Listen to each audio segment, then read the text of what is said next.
So I just want to briefly follow up on my last video about Trump meeting Nick Fuentes and Kanye West for dinner, and I have to admit that it was a bit unsettling to read some of the comments, which kind of exposed the dark underbelly of Christianity. To put it bluntly, there are too many professed Christians who are wrapped up in white nationalism, antisemitism, and other extreme beliefs, which are simply antithetical to what true Christianity is all about.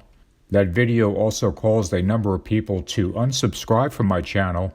If you're one of those who unsubscribed, all I can say is to please stop poisoning your Christian faith with any kind of race-based belief. We are all God's children, no matter the color of our skin or our ethnicity. We should all remember this verse from Acts. Then Peter opened his mouth and said, "Of a truth I perceive that God is no respecter of persons, but in every nation he that feareth him and worketh righteousness is accepted with him." Anyway, to quote Forrest Gump, that's all I have to say about that. Moving on, an article yesterday on Axios outlined how Republican lawmakers have largely remained silent in the wake of Trump's dinner with West and Fuentes, demonstrating yet again how Trump rules the GOP by fear. According to Axios, spokespeople for nearly 24 House and Senate Republicans, including party leaders, co-chairs of caucuses and task force focused on Judaism or anti-Semitism, and sponsors of legislation to combat anti-Semitic hate crimes, did not respond to requests for comment.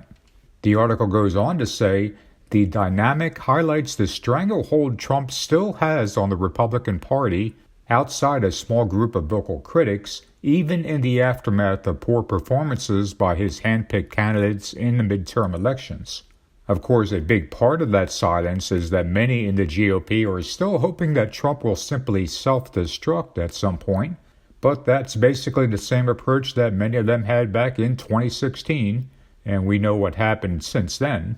One notable exception is Mike Pence, who today called on Trump to apologize.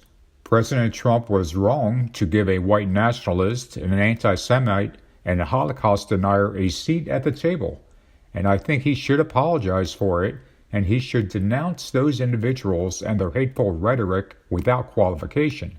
Needless to say, Trump won't be apologizing anytime soon, or anytime at all, but we can reasonably expect him to respond to Pence at some point.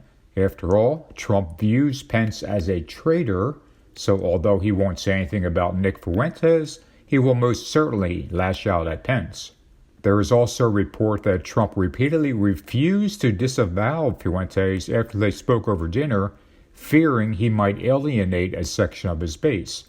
A prime example that Trump innately understands that many of his hardcore followers have far-right beliefs. But more than that, it also illustrates how Trump doesn't care what people actually believe, just as long as they praise him in some manner. And Trump's insatiable need for praise is an open invitation for far-right groups to become a part of his inner circle. What we're seeing with the GOP's silence on this is their recognition that no one can fight against the beast, just as the Bible tells us will happen with the Antichrist. Thanks for watching, and if you care to leave a comment, please do. As always, kindly be respectful in any comment you leave, especially towards those with whom you disagree. I'll talk to you guys soon.